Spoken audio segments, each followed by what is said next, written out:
So title number 2.15, isn't it? Energy of charged condenser. आज हमें ख़त्म करना है energy of charge condenser. Condenser और capacitor one and the same thing, कोई अलग अलग चीज़ें नहीं है, एक ही चीज़ के दो नाम हैं. अब ऐसा है, देखो, इमेजिन करिए मेरे पास अभी फ़िलहाल एक कैपेसिटर है जो पूरी तरह से अनचार्ज्ड है, पूरी तरह से अनचार्ज्ड है. ठीक है. एक बैटरी है जिसका टोटल पोटेंशियल V है, ये इसकी की है. ओके. अभी ये कैपेसिटर बिल्कुल भी चार्ज नहीं है. अब क्या करेगा कैपेसिटर? यहां से इलेक्ट्रॉन्स खींच के निकालेगा और यहां पे लाके जमा करेगा. जब वो यहां से इलेक्ट्रॉन्स खींच के निकालेगा तो यहां पर क्या आ जाएगा? Positive charge. और इस साइड क्या आ जाएगा? Negative charge. अब ये प्रोसेस कोई आसान प्रोसेस नहीं है, क्योंकि एक बार वो पॉजिटिव चार्ज, एक पॉजिटिव चार्ज भी आ गया. अब बंद कर दो ऊपर से. एक बार भी अगर इसमें पॉजिटिव चार्ज आ गया तो अगली बार पॉजिटिव चार्ज निकालना हमारे लिए आसान नहीं रहेगा. क्यों? क्योंकि वो जो ऑलरेडी प्रेजेंट पॉजिटिव चार्जेस है ना, सॉरी, वो हाँ, इलेक्ट्रॉन, जैसे फॉर एग्जांपल मैंने एक पॉजिटिव चार्ज निकाल लिया, है ना. अब पॉजिटिव चार्ज जनरेट होने का मतलब क्या हुआ यहां पर कि आपने यहां से क्या निकाल रहे? इलेक्ट्रॉन निकाल के लेके जा रहे. यहां से क्या निकाल के लेके जा रहे? इलेक्ट्रॉन निकाल के लेके जा रहे. मगर जब ये इलेक्ट्रॉन आप यहां से निकाल के लेकर जाओगे और इधर लाके इधर रखोगे तो ये प्रोसेस आसान नहीं होने वाला. क्यों? क्योंकि जब आप ये इलेक्ट्रॉन निकाल के ले जा रहे हो तो पहले से जो वहां पर मौजूद पॉजिटिव चार्ज है वो उसे क्या करेंगे? अट्रैक्ट करेंगे. वो आपके एक्टिविटी को क्या करेंगे? अपोज करेंगे. ये आपके एक्शन को क्या करेंगे? अपोज करेंगे, है ना, वो अट्रैक्ट करके. और जब मैं उसको यहां लाकर इस प्लेट पे लाके रखूंगा तो ये नेगेटिव चार्जेस भी, इलेक्ट्रॉन जो लेकर आ रहा हूं मैं, है ना, ये क्या लेके आ रहा हूं बेटा? ये क्या है? इलेक्ट्रॉन है ना, नेगेटिव चार्जेस है ना. तो जब आप यहां से लाके यहां लाके इसको रखते हैं तो ये भी उसको क्या करते हैं? रिपेल करते हैं. तो मतलब उसको यहां से निकालना इलेक्ट्रॉन को और यहां पे लाके रखना, ये कोई मामूली बात नहीं है. इससे मुझे लगातार क्या करना पड़ेगा? वर्क करना पड़ेगा. ठीक है रे. तो अब समझो, देखो यहां पे फिलहाल, यहां पे मैं कहता हूं कि ये फिलहाल अनचार्ज है. ओके. इसकी कैपेसिटी कैपिटल C है. इसकी कैपेसिटी क्या है? कैपिटल C है. अगर मैंने उसको पूरी तरह से चार्ज कर डाला, मान लो ये मैक्सिमम अमाउंट ऑफ चार्ज कितना होल्ड कर सकता है? Capital Q.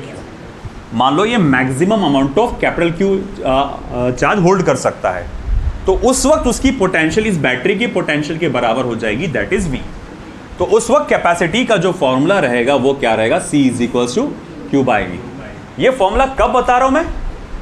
जब पूरी तरह से चार्ज हो जाएगा, है ना, और उस वक्त उसका पोटेंशियल क्या रहेगा? कैपिटल V, जो इक्विवेलेंट टू रहेगा बैटरी के पोटेंशियल के, है ना, और उसकी कैपेसिटी इस तरह से दी जाएगी. अब चलो हम काम को स्टार्ट करते हैं. जैसे ही मैंने की को क्लोज किया, जैसे ही मैंने ये की को क्लोज किया, ये एक्शन स्टार्ट हो जाएगा. क्या एक्शन स्टार्ट होगा? यहां से कुछ इलेक्ट्रॉन्स खींच के निकालेगी बैटरी, है ना, और यहां पे लाके जमा करेगी. मान लो कुछ इलेक्ट्रॉन्स खींच के निकाले उन्होंने, और उस वजह से यहां पर +Q चार्ज क्रिएट हो गया और यहां पे -Q चार्ज क्रिएट हो गया, है ना. ओके. इस वक्त जब आपने स्मॉल q चार्ज वहां से निकाल लिए, इलेक्ट्रॉन नेगेटिव चार्ज निकाले, यानी +Q चार्ज वहां पर क्या हो गया? क्रिएट हो गया. जब ये Q चार्ज वहां क्रिएट हो गया, उस वक्त का पोटेंशियल होगा आपका स्मॉल v. ये क्या रहेगा बेटा? स्मॉल v उस वक्त का पोटेंशियल रहेगा. तो मैं यहां लिख सकता हूं, therefore capital C = small q × small v, और small q = small v × capital C. कोई लोग बोल रहे होंगे कि सर ये कैपिटल सी, यहाँ तो स्मॉल सी आना चाहिए. नहीं बेटा, कैपेसिटी पे फर्क नहीं पड़ता। मिसाल के तौर पे तेरी कैपेसिटी है कि तू एक वक्त में 4 रोटी खा सकता है, इमेजिन कर लो, है ना। बॉयज़ की, गर्ल्स की कैपेसिटी आधी रोटी, पाव रोटी, है ना, 9 रोटी सबसे अच्छा, है ना। तो भाई बॉयज़ की कैपेसिटी की अगर बात करें, है किसी किसी की 3 से 4 रोटी इंसान खा लेता है एक वक्त में। समीर 3 देखा है, समीर खा लेता 3। तो भाई बात ये चल रही है, ओके ध्यान दीजिए था। मान लो जैसे कि फॉर एग्जांपल एक पर्टिकुलर पर्सन है एक्स, उसकी कैपेसिटी है वो एक वक्त में 4 रोटी खा सकता है ना, मगर उसने एक ही रोटी खाया, उसने एक ही रोटी खाया। तो एक ही रोटी खाया तो उसके पास ताकत भी उतनी ज़्यादा होंगी नहीं, ज़्यादा काम करने की, है ना। जैसे मान लो कि वो सुबह घर से 4 रोटी फुल टन खा के निकलता है और दिन भर अच्छे से 4-5 बजे तक के काम कर लेता है अपने में, है ना। मगर हुआ क्या कि भैया आज उसकी घरवाली से झगड़ा हो गया। मेरे तरफ मत देखो, मैं पूरा खा के आया। तो अब मान लो उसने उसको एक ही रोटी खिलाई, मैं फुल हूं, मेरे तरफ मत देखो। अब उस सिचुएशन में क्या है ना, उस सिचुएशन में क्या वो बेचारा 3-4 बजे तक जा पाएगा क्या? नहीं। 11-12 बजे जो उसकी बैटरी हो जाएगी डाउन, वो बोलेगा भाई चलो भाई अब नाश्ता कर लेते हैं, है ना, होटल में या कुछ ना कुछ खाना खा लेते हैं, है कि नहीं। तो बात क्या हो रही, कैपेसिटी पे फर्क पड़ गया क्या इससे? मेरी अभी भी कैपेसिटी 4 है ना। वो अलग बात है कि उतनी मैं खा के आया नहीं, है ना, तो मैं कंजम्पशन मेरा कम है तो पोटेंशियल कम, चाय चाहिए रे भाई मुझे। तो भैया कैपेसिटी पे कोई फर्क पड़ता नहीं। हाँ, कंजम्पशन पे किससे फर्क पड़ता है? पोटेंशियल पे। कंजम्पशन से किस पे फर्क पड़ता है? पोटेंशियल पे। ये बात समझ में आ गई है कि नहीं? अब आगे क्या, चलो ठीक है, इस पे चार्ज कितना आ गया था? Q plus Q, positive charge इधर, माइनस Q चार्ज उधर। उस वक्त उसका पोटेंशियल कितना था? स्मॉल v, और कैपेसिटी कितनी थी? Capital C। अब क्या करना है, गौर से सुनो इधर, मुझे इसमें से और dq अमाउंट ऑफ इलेक्ट्रॉन्स निकालना है। गौर से देखो इधर, मुझे इसमें से और dq अमाउंट ऑफ इलेक्ट्रॉन्स निकालना है, या dq चार्ज यहां से निकालना है और इधर लाके रखना है। तुमको क्या लगता है ये काम आसान होगा क्या? नहीं, तुमको इसमें वर्क करना पड़ेगा। इस छोटे से चार्ज dq निकालने के चक्कर में अब मेरा वर्क कितना रहेगा? तो ये रहेगा v into D Q, small v into small D Q. बोले ये कहाँ से टपका? अरे भैया जब ये चैप्टर कौन सा? इलेक्ट्रोस्टैटिक नहीं, इलेक्ट्रिक पोटेंशियल एंड कैपेसिटेंस। जब ये चैप्टर अपन ने स्टार्ट किए थे, पहले या दूसरे लेक्चर में ये फॉर्मूला देखे थे अपन ने, है ना, work done is equals to Q into delta V, है ना। जब कोई भी आप बॉडी देखते हैं कि उस पर ऑलरेडी कुछ चार्ज है ना, आप उसको और Q अमाउंट ऑफ चार्ज उस पर ला के रखना चाहते हैं, तो जो पोटेंशियल डिफरेंस होता है वो इसके बराबर होता है, सिंपली इन दोनों का प्रोडक्ट के बराबर होता है। तो यहाँ पर वेरिएशन में डेल्टा V था, यहाँ पर dq है, ठीक है। तो चलो ठीक है, मैं कहूँगा मुझे और ज़्यादा dq अमाउंट ऑफ चार्ज यहाँ से निकालने के लिए, देखो क्या है, मैं dq amount of negative charge यहाँ पे लाके रखूँगा, तो यहाँ पर चार्ज नया वाला कितना हो जाएगा? q plus D Q. अरे हाँ ना, जितना आप इलेक्ट्रॉन यहाँ से निकालोगे उतना पॉजिटिव चार्ज चढ़ता है ना यहाँ पे। तो हम कहेंगे कि भाई देखो कि यहाँ पर नया वाला पॉजिटिव चार्ज क्रिएट हो जाएगा q प्लस डी क्यू। तो ये q से q प्लस डी क्यू पे ले जाने के लिए, q से q प्लस डी क्यू पे ले जाने के लिए मुझे क्या करना पड़ा? वर्क करना पड़ा। ये काम आसान नहीं था। अच्छा ठीक है, कितना वर्क करना पड़ा? तो बोले v इंटू डी क्यू। अच्छा ठीक है, ये छटाक भर का डी क्यू निकालने के लिए तुमको इतना वर्क करना पड़ा।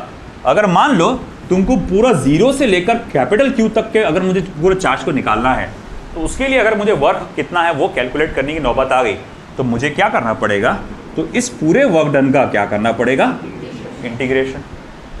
बात समझ में आ रही ना? ठीक है, तो अब मैं कहूँगा ओके, मगर dw को तो क्या लिख सकते हैं अपन? v into D Q. याद रखना ये स्मॉल v है, मगर स्मॉल v ये किसके बराबर है? Small q upon capital C के। तो मैं लिखूंगा integration small Q upon capital C D Q. हाँ, लिमिट्स डालना तो रह गए अपने, 0 to Q, 0 to capital Q, है ना, 0 से लेकर कैपिटल क्यू तक। अब 1 अपॉन सी को लो बाहर, 1 अपॉन सी को लो बाहर, है कि नहीं, और क्यू रह जाएगा अंदर, सॉरी क्यू रह जाएगा अंदर, Q into D Q, limits आ जाएंगे 0 टू कैपिटल क्यू। देखो work done is equal to 1 upon C, small Q D Q का क्या आएगा, क्यू स्क्वायर अपॉन 2, लिमिट्स आ जाएंगे 0 से कैपिटल क्यू। अब इसमें लिमिट्स डालो तो ये हो जाएगा क्यू स्क्वायर अपॉन 2c। ये मेरे पास फॉर्मूला आ गया वर्क डन कैलकुलेट करने का। Work done in charging the capacitor from 0 to capital Q, 0 से कैपिटल क्यू तक चार्ज करने के लिए मुझे कितना वर्क करना पड़ा, और यही वर्क इसके अंदर जो स्टोर होता है इन the form of potential energy. तो मैं कहूँगा ठीक है, यही वर्क हम लोग इसके अंदर जो स्टोर करते हैं इन the form of potential energy. तो असल में हम कहेंगे ये पोटेंशियल एनर्जी का फॉर्मूला है, क्यू स्क्वायर अपॉन 2c। फिर हम जानते हैं, अरे यार Q तो CV के बराबर होता है, Q is equals to CV। तो पोटेंशियल एनर्जी का formula C square V square upon 2 times of C। ये गया, ये गया, देखो U is equals to 1/2 CV का स्क्वायर, है ना। सिमिलरली मैं कहूँगा, अरे एक और चीज़ मुझे समझ में आ रही है, बोले क्या, CV के स्क्वायर को मैं ऐसा लिख सकता हूँ, V को अलग अलग कर डाले, है ना। तो CV इज इक्वल्स टू क्या होता है, Q। तो potential energy is equals to 1/2 QV। ठीक है, इस तरह से ये डायग्राम जो है मैंने बनाया, ये बनाने की ज़रूरत नहीं है आपको एग्जाम में, ये सिर्फ डीप अंडरस्टैंडिंग के लिए मैंने बनाया, है ना। एक और एकदम आसान तरीके से अगर मैं बताऊं आपको थोड़ी देर के लिए, 2 मिनट ध्यान देना। आप इमेजिन करो एक कंडक्टर इमेजिन करो जो पहले से थोड़ा सा चार्ज है, कितना, स्मॉल क्यू चार्ज है, इसकी पूरी कैपेसिटी कैपिटल सी है, और पोटेंशियल जब स्मॉल क्यू चार्ज होगा तब का पोटेंशियल कितना है, स्मॉल वी। तो मैं कह सकता हूं कि ठीक है भैया, capital C is equal to small Q upon small V. ठीक है, अब मान लो कि आप एक पॉजिटिव चार्ज को इन्फिनिटी से यहां पर लाके रख रहे हैं, तो ये तुमको आने देगा क्या आसानी से, नहीं, ये तुमको क्या करेगा, अपोज करेगा। मगर फिर भी तुम जबरदस्ती लाके रखना चाहते हैं यहाँ पे। मान लो d Q amount of charge तुम इन्फिनिटी से लाके, कहाँ से कहाँ, इन्फिनिटी से लाके यहाँ रख रहे हैं। तो मान लो जब ये small Q amount of charge था तब पोटेंशियल कितना था, V। तो जब तुम यहाँ से इन्फिनिटी से D Q amount of charge लाके रखोगे तब वर्क डन कितना हो जाएगा, है ना, सॉरी डी क्यू है ना, तो डी क्यू इंटू वी। अगर मान लो कि ये सिर्फ इतना डी क्यू चार्ज ला के रखने में वर्क डन हो रहा है, तो कंप्लीट वर्क डन क्या होगा फिर, है ना, integration 0 to capital Q D Q into V. फिर ये V की जगह आप डालते हैं 0 to capital Q by C into D Q, फिर वो वापस से 1/c बाहर जाता है, 0 to capital Q Q into D Q, और आगे की कहानी आपको मालूम है, एज इट इज वही है। याद होगा आपको, थोड़ी दिन पहले की बात है, जब अपन ने कैपेसिटेंस का स्टार्ट किया, 2 मिनट ध्यान दीजिएगा बेटा, अपन ने कैपेसिटेंस का स्टार्ट किए थे, याद है, capacitance, conductor, capacitance of a conductor, उसमें पोटेंशियल एनर्जी के सेम फॉर्मूले आए थे। और मैंने कहा था कि उसका डेरिवेशन तुमको मैं आगे बताऊंगा, है ना, वो कैपेसिटर में है तुमको, और ये बोर्ड एग्जाम के लिए बहुत इंपॉर्टेंट है। नोट्स में जैसा दिया हुआ है एग्जैक्ट वैसा वर्ड टू वर्ड लिख डालना, डायरेक्ट मत लिखना। मैं थ्योरी गायब क्यों अभी यहाँ पे है, नोट्स में दिया हुआ है थ्योरी अच्छे से पूरी, उसमें बेहतरीन तरीके से नोट्स में लिख डालना थ्योरी। आई बात समझ में, ठीक है ना, तो अच्छे से ये पूरा लिख डालना। वो कंडक्टर का था, वो जो मैंने बताया ना डेरिवेशन, वो कंडक्टर का था। ये सिर्फ एक बेटर अंडरस्टैंडिंग के लिए है। अगर ये निगेटिव चार्ज वाला खेल समझ में नहीं आ रहा तुमको तो कोई बात नहीं, वो पॉजिटिव चार्ज वाला खेल पकड़ के चलो, है ना, वो भी समझ के तुम अगर कर लोगे तो दैट्स इनफ फॉर यू। और अब भी समझ नहीं आया तो पूछो मेरे से, मैं बता दूंगा।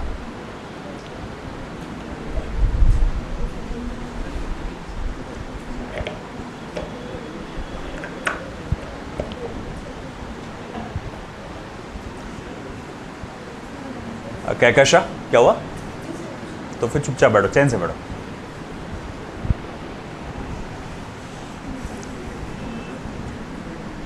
ये समझ में आया ना कॉन्सेप्ट। कैपेसिटर पहले चार्ज नहीं था, जैसी बैटरी अपन ने क्लोज किया की, है ना, बैटरी ने क्या करा, चार्ज निकालना स्टार्ट कर दिया। मान लो थोड़ी देर के बाद उस पर कितना चार्ज निकल चुका था, प्लस माइनस क्यू चार्ज निकल चुका था, तो इस पर प्लस क्यू चार्ज बाकी रह जाएगा, है ना। प्लस क्यू चार्ज इधर आ जाएगा, माइनस क्यू इधर। मुझे और D Q amount of charge निकालना है, मगर वो निकालने नहीं देगा। D Q amount of charge निकालना मतलब इलेक्ट्रॉन्स निकालना उसमें। तो जब मैं D Q amount of charge यहाँ से निकाल रहा हूँ, जैसी अपने, हाँ कई लोग बोलते सर निकाल रहे तो माइनस आना चाहिए, प्लस कैसे आ रहा। मैं बार बार बोल रहा ना कि D Q amount of charge मतलब मैं इलेक्ट्रॉन्स निकाल रहा हूँ। अगर 10 इलेक्ट्रॉन निकालूंगा तो 10 पॉजिटिव चार्ज इसमें ऐड हो जाएंगे, है ना। तो मान लो मैं डी क्यू इलेक्ट्रॉन्स बाहर निकाल रहा हूँ यहाँ पे, जब D Q amount of electrons बाहर निकाल रहा हूँ तो इसमें Q plus D Q charge create हो जाएगा, है ना। तो ये मुझे निकालने नहीं देगा, ये मुझे क्या करेगा, अट्रैक्ट करेगा। अरे मत ले जाओ मेरे पास उतनी ही है, और तुम यहाँ पर लाके उसको रख रहे हो। वो बोला अरे रहने दे, मेरे पास इतना ऑलरेडी है। तो ये हर हाल में तुमको क्या कर रहा है, वो अपोज कर रहा है। तो मतलब ये तुमको चार्ज करने के लिए क्यू से डी क्यू तक ले जाने के लिए, उसको क्यू प्लस डी क्यू तक ले जाने के लिए आपको वर्क करना पड़ेगा। कितना work, V into D Q. बोले अगर डी क्यू चार्ज निकालने के लिए इतना वर्क करना पड़ रहा है तो फिर पूरा 0 से लेके कैपिटल क्यू तक के कितना वर्क करना पड़ेगा, इंटीग्रेशन। चलो वैन डी ग्राफ जनरेटर ले लेते हैं, उसके बाद थ्योरेटिकली चैप्टर कंप्लीट हो जाएगा, फिर न्यूमेरिकल्स ले लेंगे। वैन डी ग्राफ,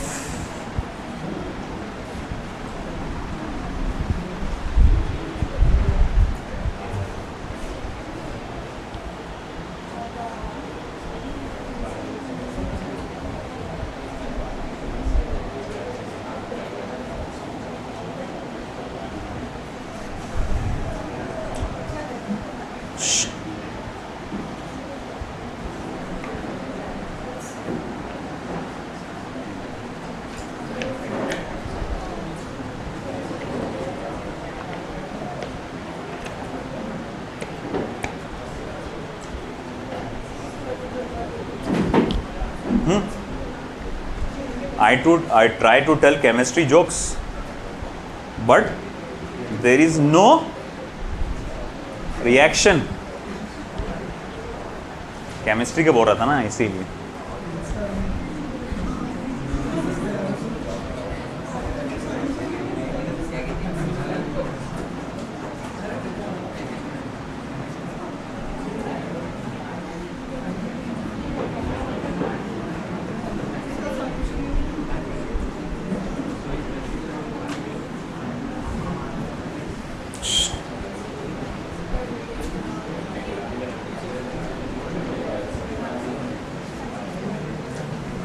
हुआ क्या ये,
बातें नहीं।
तो देखिए लास्ट टॉपिक है हमारा वैन डी ग्राफ जनरेटर।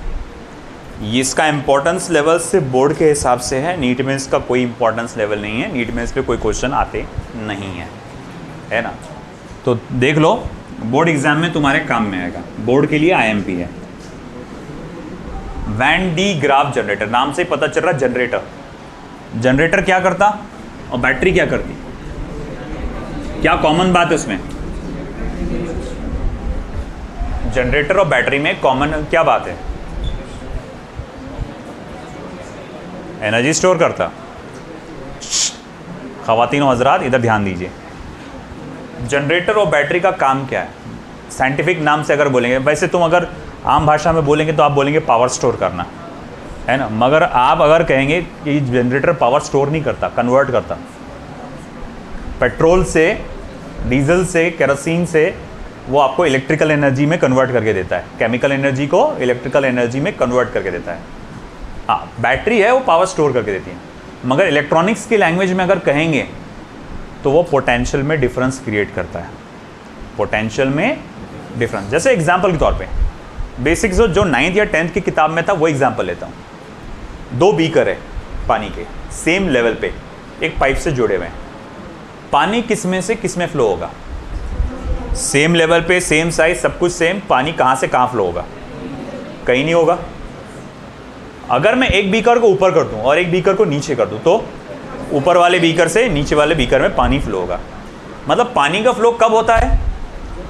जब ये हाइट में फ़र्क आता है या पोटेंशियल में डिफरेंस आता है, एनर्जी, पोटेंशियल एनर्जी में। करंट का फ्लो भी वैसे ही है। करंट का फ्लो जो होता है पोटेंशियल में डिफरेंस की वजह से होता है। तो मतलब हर बैटरी, हर पावर सप्लाई का काम क्या होता है? पोटेंशियल में डिफरेंस क्रिएट करना, ताकि वो करंट जनरेट कर सके, है ना। अब ऐसा ही है बैटरी, जनरेटर, सबका काम हम लोग ये बोलते हैं पोटेंशियल में डिफरेंस क्रिएट करना।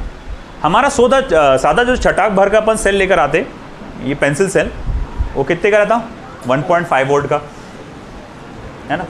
मोबाइल की जो बैटरीज रहती है वो कितने की वोल्ट की रहती? मुझे एग्जैक्ट मालूम नहीं मोबाइल की बैटरीज क्या वोल्ट की है। कितना? नहीं रे, 220 वोल्ट किसको बोलते हैं? 67। मोबाइल की बैटरीज अराउंड 60-70 वोल्ट की रहती। ओके। अपने घर में जो पावर सप्लाई है वो कितने वोल्टेज का रहता? 220 वोल्ट का। अपने घर में जो पावर सप्लाई है वो 220 वोल्ट का है। यहां पर तुम जो है Van de Graaff generator, depending upon the size, ये वैन डी ग्राफ जनरेटर का साइज क्या है, आप 10,000 वोल्ट से लेकर 1 लाख वोल्ट, यानी कि यहाँ तक के 10 लाख वोल्ट तक के जनरेट कर सकते हैं। 10 लाख वोल्ट तक की पावर सप्लाई जनरेट कर सकते हैं, है ना। और ऐसा ही कुछ, मतलब उससे ज़्यादा वोल्टेज होता है आपके लाइटनिंग में, है ना। जो बिजली गिरती है ना, उसमें तो बहुत ज़्यादा हाई वोल्टेज होता है। अभी हाल ही में हमारे घर पे बालापुर में बिजली गिरी घर का सारे इलेक्ट्रॉनिक कंपोनेंट्स खराब हो गए। टीवी खराब हो गया। जो आता है ना कंडक्टर आता, लाइटनिंग कंडक्टर आता, जो एक घर में खंबे लगे रहते हर घर में, उससे वायर लेते। अब ऐसा है, पुराना घर है गांव का, उसमें अर्थिंग प्रॉपर नहीं थी। अर्थिंग अगर प्रॉपर होती तो वो ज़मीन में चला जाता, है ना। मगर हमने भैया बहुत बार बोले कि भाई अर्थिंग करा दो, करो अच्छे से, सेफ़ नहीं है, बहुत खतरनाक है। मगर नहीं, बोले चलो चलता, चल रहा। अब उसमें क्या हुआ, बिजली गिरी, है ना। 5 से 6 पंखे बंद। टीवी जो था, अच्छा वो कि पुराना टीवी था, वो सादा वाला, है ना, वो बंद, है ना। एसी नहीं थी वहाँ पे। किस्मत से फ्रिज बच गया, है ना। बाकी सारे इलेक्ट्रॉनिक अप्लायंसेस, लाइट वाइट सब बंद हो गया, है ना। इतना डेंजर हाई वोल्टेज होता है, क्योंकि तुम एकदम हाई वोल्टेज दे दे ना, तो फट करके फुट गया, तो उसमें सारे कंपोनेंट्स बंद हो गए। तो अब ऐसा है कि ऐसी आर्टिफिशियल लाइटनिंग आप यहाँ से क्रिएट कर सकते हैं वैन डी ग्राफ जनरेटर से, है ना। कई सारे, जैसे एक मूवी है, साउथ इंडियन मूवी, क्या नाम है उसका, इंटेलिजेंट खिलाड़ी करके ऐसा कुछ है, हाँ। तो उसमें क्या है था, एक कमिश्नर है, एक कमिश्नर का मतलब डेथ हो जाती है, और बताते उस पर रीज़न क्या था, बिजली गिरने का। तो उसमें जो बताया डिटेक्टिव, जो हीरो बताया, जो डिटेक्टिव जैसा ही रहता, तो वो पूरा एनालिसिस करता। तो यार वो तो जिस टाइम पे वो बिजली की बात कर रहे हैं, उस टाइम तो ऐसा कोई मौसम था नहीं, है ना, कि जिसमें बिजली गिरेंगी। पूरा उसने एनालिसिस निकालता, मौसम तो पूरा साफ था। तो बोले फिर क्या होगा, क्या रीज़न होगा? तो वो क्या करता, वो पूछता कि जैसा कि जो आई विटनेस था जिसने देखा था, वो बोले यहाँ से ऐसी कुछ आई थी बिजली। तो देखता वो कि पास ही में जहाँ से आई थी उसमें एक बहुत बड़ी बिल्डिंग है ना, वहाँ बिल्डिंग पे जाता हूँ। बिल्डिंग पे जाता तो वो जो ये वैंडीग्राफ जनरेटर का जो स्टैंड रहता हो है ना, वो देख लेता हो। मतलब स्टैंड का मतलब इंप्रेशन पड़ा था धूल पे कि यहाँ पर कुछ रखा गया था स्टैंड जैसा। तो फिर वो बाद में एनालिसिस करता कि जो वैंडीग्राफ जनरेटर मिलते हैं उनका साइज़ क्या रहता है, उनका डायमेंशन क्या रहता, उनके जो स्टैंड्स हैं उनके शेप कैसे रहते हैं। तो फिर उस पर से वो बताता हो कि ये वैंडीग्राफ जनरेटर के ज़रिए किया गया है ना। एक आर्टिफिशियल लाइटनिंग क्रिएट की गई है ना, बहुत ज़्यादा हाई वोल्टेज उन्होंने क्रिएट कर दिए, और वो बात का पता नहीं मुझे उन्होंने किस तरह से उसने बिजली वहीं गिराया है ना, बट वो जो भी हुआ होगा तो वो हाई वोल्टेज क्रिएट करता है। अब ये सारा प्रोसीजर होता कैसे, देखो होता कैसे देखेंगे तुम। ये सबसे पहले देखो इंसुलेटिंग कॉलम है, इंसुलेटिंग प्लास्टिक से, लकड़ी से, काय से तुम बने हुए इंसुलेटिंग कॉलम है, और उसके ऊपर एक हेमीस्फेरिकल शेल है, मेटल का बना हुआ हेमीस्फेरिकल शेल, आधा स्फेरिकल शेल है। उसके अंदर दो पुलीज है, P1 एंड P2 पुली, जिसके ऊपर एक फाइबर बेल्ट लगा हुआ है, और वो घूमते रहता है, फाइबर बेल्ट ऊपर नीचे ऐसा घूमते रहता है ना। पुलिस को इस तरह से गोल गोल गोल गोल गोल गोल घुमाते रहती है पुली। तो ये ऑफकोर्स ऊपर जाएगा नीचे आएगा, ऊपर जाएगा नीचे आएगा, ऊपर जाएगा नीचे आएगा, ठीक है। ये डिस्चार्ज ट्यूब है, इसका थोड़ी देर में बताऊंगा आपको मैं। डिस्चार्ज ट्यूब ये है आपका हाई टेंशन बैटरी, एक हाई वोल्टेज बैटरी है, और यहाँ पर एक एमीटर कोम्ब करके लिखा हुआ है, बना हुआ है। एमीटर कोम्ब, कंघी होती है ना अपनी, कंघी में कैसे पॉइंटेड एंड होते हैं, वैसे ही है पॉइंटेड एंड है ना। और उसमें पॉइंटेड एंड में से, जैसे आपको याद होगा एकदम शुरू में पढ़े थे, जिसका सरफेस एरिया कम होता है, मतलब जैसे कि अगर आपका इस तरह का बॉडी रहा जिसमें थोड़ा सा पॉइंटेड एंड होगा है ना, तो यहाँ पर सरफेस चार्ज डेंसिटी कैसा होता है, ज़्यादा होता है। और अगर मैं बार बार यहाँ पर करूँगा तो ये सरफेस चार्ज डेंसिटी बढ़ते जाएगी, और फिर यहाँ पर से लीकेज स्टार्ट होता है। लीकेज कैसे स्टार्ट होता है, वो आजू बाजू मीडियम के इलेक्ट्रॉन्स खींच लेता है ना, तो इसी तरह से यहाँ से लीकेज स्टार्ट हो जाता है। तो यहाँ पर हाई टेंशन बैटरी रहती है, और वहाँ एमीटर कोम यानी पॉइंटेड एंड्स रहते हैं, और वहाँ पर पॉजिटिव चार्जेस का लीकेज होता है। और लीकेज कैसा होता है, वो आजू बाजू के इलेक्ट्रॉन्स को एब्जॉर्ब कर लेता है। तो वो क्या करता है, अक्सर फाइबर बेल्ट के इलेक्ट्रॉन्स को अट्रैक्ट करता है, और फाइबर बेल्ट के इलेक्ट्रॉन्स को खींच लेता है वो। तो ये बेल्ट क्या हो जाएगा, पॉजिटिवली चार्ज। अब ये पॉजिटिवली चार्ज हो जाएगा तो ये पॉजिटिव चार्ज ऊपर जाता है, ऊपर ऊपर ऊपर जाएगा। यहां पर फिर एक और कोम रहेगा, कलेक्टर कोम। क्या रहेगा, कलेक्टर कोम। ये जो पॉजिटिव चार्ज तुम्हारे पास कमी थी है ना, जैसे ये कलेक्टर कोम के साथ कांटेक्ट में आता है, वो क्या करेगा, इस कलेक्टर कोम के इलेक्ट्रॉन्स को खींच लेगा। मेटल से बना हुआ है पूरा, मेटल के पास तो वैसी रिका में इलेक्ट्रॉन घूमते रहते इधर उधर, तो ये इलेक्ट्रॉन्स को खींच लेगा, और इलेक्ट्रॉन्स को खींचेगा तो ये पॉजिटिवली चार्ज हो जाएगा। और ये कंडक्टिंग मटेरियल है, पॉजिटिव चार्ज पूरी बॉडी पे यूनिफॉर्मली स्प्रेड होता है, तो पूरी बॉडी पे यहाँ पर पॉजिटिवली चार्ज स्प्रेड होता जाएगा है ना। और ये लगातार प्रोसेस चलता रहेगा, चलता रहेगा, चलता रहेगा, चलता रहेगा, चलता रहेगा, चलता रहेगा, ये पॉजिटिव चार्ज क्रिएट हो जाएगा। इससे पहले एक चीज़ बता दूं मैं आपको, यहाँ जो पॉजिटिव चार्जेस का लीकेज हुआ था है ना, इस लीकेज ऑफ पॉजिटिव चार्ज को एक स्पेशल नाम दिया गया है ना। 2019 या 20 से पहले जब भी ये नाम लेता तो कोई खास उसको तवज्जो नहीं देता था, मगर अब देते हो, कोरोना डिस्चार्ज। कोरोना है ना, उसका इसका कोई लेना देना नहीं है, इत्तेफाक है कि वो नाम सेम हो गए है ना। तो वही कोरोना डिस्चार्ज बोला जाता है इसे। ये प्रोसीजर जो लीकेज ऑफ चार्जेस है ना, इस तरह पॉइंटेड एंड से निकलने वाले चार्जेस जो रहते हैं, वो चार्ज निकलता नहीं है पॉजिटिव चार्ज, वो बस क्या करता है, आजू बाजू के सराउंडिंग के इलेक्ट्रॉन्स को चुरा के न्यूट्रलाइज कर लेता है, तो वो पॉजिटिव बन जाता, तो उसको बोलते हैं लीकेज ऑफ पॉजिटिव चार्ज। इस तरह के लीकेज ऑफ चार्ज को कहते हैं कोरोना डिस्चार्ज। अब देखो इधर यहाँ पर चार्ज बहुत, जितना देखो तुम खुद सोचो, charge is directly proportional to potential. तुम जितना ज़्यादा चार्ज स्टोर करोगे उतना ज़्यादा पोटेंशियल क्रिएट होता जाएगा। अब देखो यहाँ ग्राउंड का पोटेंशियल क्या होता, 0 वोल्ट है ना। अगर मैं कोई टर्मिनल इसके साथ कनेक्ट करूँ तो धीरे धीरे धीरे धीरे, जैसा मैं बोलूँगा ये टर्मिनल मैंने ग्राउंड के साथ कनेक्ट किया तो ये 0 वोल्ट का है, और ये इसका मान लो 10,000 वोल्ट या 10 लाख वोल्ट, ऐसा बढ़ते बढ़ते बढ़ते जितना तुम चार्ज स्टोर करोगे उतना बढ़ता जाएगा। अगर किसी ने क्या किया है ना, अगर मैं एक यहाँ पर जाके इस पर हाथ रखता हूँ, अगर मैं ज़मीन से इंसुलेटेड हूँ, अगर मैं ज़मीन से इंसुलेटेड हूँ और मैं यहाँ पर ऐसा हाथ रखता हूँ ले जाके, मुझे कुछ नहीं होगा अभी फ़िलहाल। ऐसी सिचुएशन में मुझे कुछ ज़्यादा कुछ नहीं होने वाला, बस इतना होगा कि मेरी पूरी बॉडी पे वापस से चार्ज आ जाएगा, है ना। और ये जो पूरे बाल यहाँ दिख रहे हैं उसमें भी चार्ज आ जाएगा, तो पूरा ये स्प्रेड हो जाएंगे, ऐसे स्प्रेड हो जाते पूरा। मगर गलती से मैंने इसको क्या किया, 10,000 वोल्ट तक के चार्ज किया मैंने जूता उतारा और मैंने ज़मीन को मेरा पैर टच कर दिया, इसी पोज में मैं काला हो जाऊंगा, है ना। इसी पोज में वहीं तुम सोचो 10 लाख वोल्ट तड़ करके तुम्हारी बॉडी में से जाएगा, है ना, ज़मीन में क्या होगा, है ना, करंट फ्लो होगा ना इतना हाई वोल्टेज का। और तुम खुद सोचो फिर उसके अंदर तुमको नहीं लगता वहीं के वहीं ख़त्म। तो वही बड़ा रिस्की खेल होता है। जब भी इसके साथ ऑपरेट करते इस बात का ध्यान रखना पड़ता है कि आप वेल इंसुलेटेड हो। तो जहाँ पर भी ये जैसा कि वैन डी ग्राफ जनरेटर चलाया जाता है, तो ऐसे प्लेटफॉर्म पे जहाँ पर पूरा लकड़ी हो, प्लास्टिक हो, ऐसा कुछ डाला जाता है वहाँ पे। तो खैर अब ऐसा है कि यहाँ पर क्रिएट हो गया पॉजिटिव चार्ज। अब देखो यहाँ पे, अब यहाँ पर ध्यान दो, इधर एक डिस्चार्ज ट्यूब करके है, डिस्चार्ज ट्यूब। अब डिस्चार्ज ट्यूब में यहाँ पर इसका काम क्या है ना, इन डिटेल मैं अभी नहीं बता पाऊंगा क्योंकि वो अभी अपने पल्ले पड़ेगा नहीं। अभी सिर्फ इसका थोड़ा सा एक बता सकता हूँ कि यहाँ इतने सारे जो पॉजिटिवली चार्ज आयंस क्रिएट हो गए, पॉजिटिवली चार्ज आयंस क्रिएट हो गए।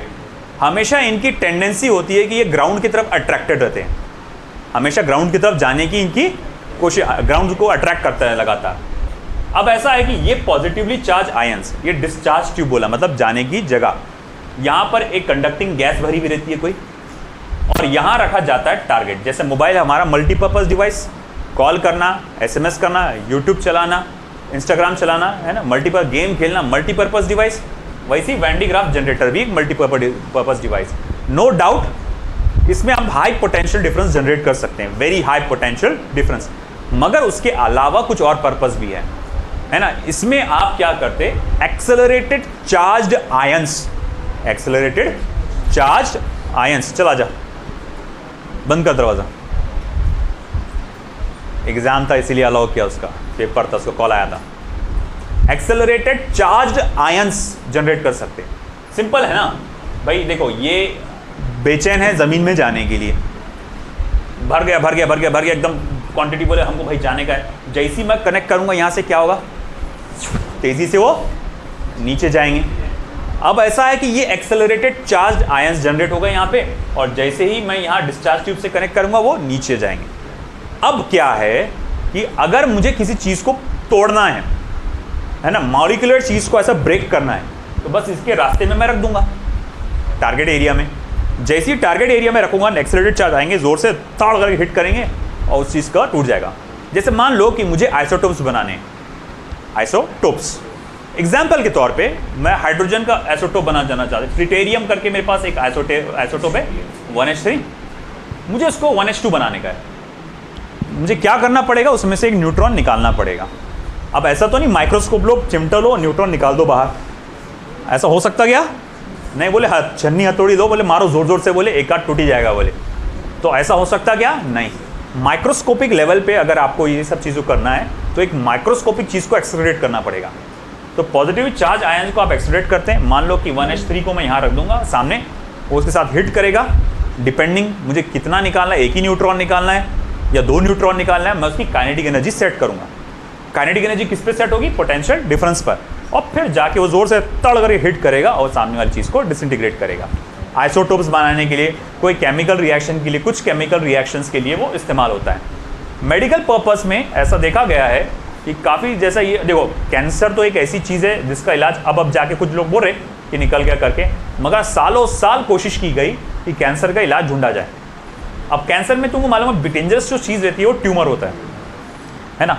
अब वो ट्यूमर को किसी तरह से बॉडी में से अलग करना रहता है, मगर ये ट्यूमर बहुत डेंजरस होता है, उसको जड़ से निकालना ज़रूरी होता है है ना। इसीलिए क्या होता है कि अगर मान लो कि एक पर्टिकुलर बॉडी में यहाँ पर ट्यूमर आ गया, जड़ से निकालना मुश्किल है, उसको पता नहीं चलता वो कहाँ तक फैला हुआ है, तो वो एक अंदाज़ा लगा कि रिएक्शन लेके यहाँ से काट देते हो, बॉडी का पार्ट काट देते इतना कि वो आगे ना फैले करके, है ना। वो हर जगह हर सिचुएशन में नहीं होता, वो डिपेंडिंग अपॉन स्टेजेस वो सब उस पर रहता।